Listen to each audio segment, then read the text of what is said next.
मुंबई पुणे द्रुतगती महामार्ग बांधताना पुढील 25 वर्षांचा विचार केला होता, परंतु आता हा महामार्ग वाहतूक कोंडी आणि वारंवार होणाऱ्या अपघाताच्या चक्रात अडकलाय। या महामार्गावरील सर्व समस्या सोडवण्यासाठी उपमुख्यमंत्री देवेंद्र फडणवीस यांच्या नेतृत्वात युती सरकारने मोठा निर्णय घेतलाय। त्यामुळे पुणे मुंबई महामार्गावरील वाहतूक कोंडी सुटण्यास मोठी मदत होणार आहे। मुंबई पुणे एक्सप्रेसवे लगत दुसरा द्रुतगती मार्ग उभारण्याचा निर्णय महायुती सरकारने घेतलाय। अंतिम मंजुरीसाठी केंद्रीय रस्ते परिवहन मंत्रालयाकडे हा निर्णय पाठवला गेलाय। मुंबईहून पुण्याला जलद पोहोचण्यासाठी यशवंतराव चव्हाण द्रुतगती मार्ग आहे।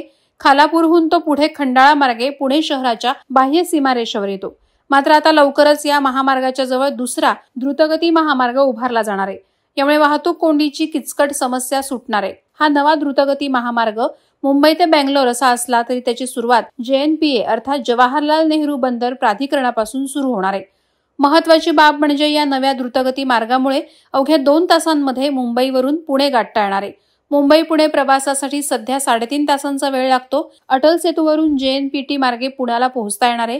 या नव्या महामार्गामुळे पुणे, सातारा, सोलापूर, छत्रपती संभाजीनगर आणि बंगळुरूला जाणं अतिशय सोपं होणार आहे। नव्या शीघ्रसंचार द्रुतगती महामार्गामुळे मुंबई ते पुणे एक्सप्रेसवेवरील प्रवासाचा कालावधी आणखी कमी होणार आहे। 130 किलोमीटर लांबीचा हा शीघ्रसंचार द्रुतगती महामार्ग असणार आहे।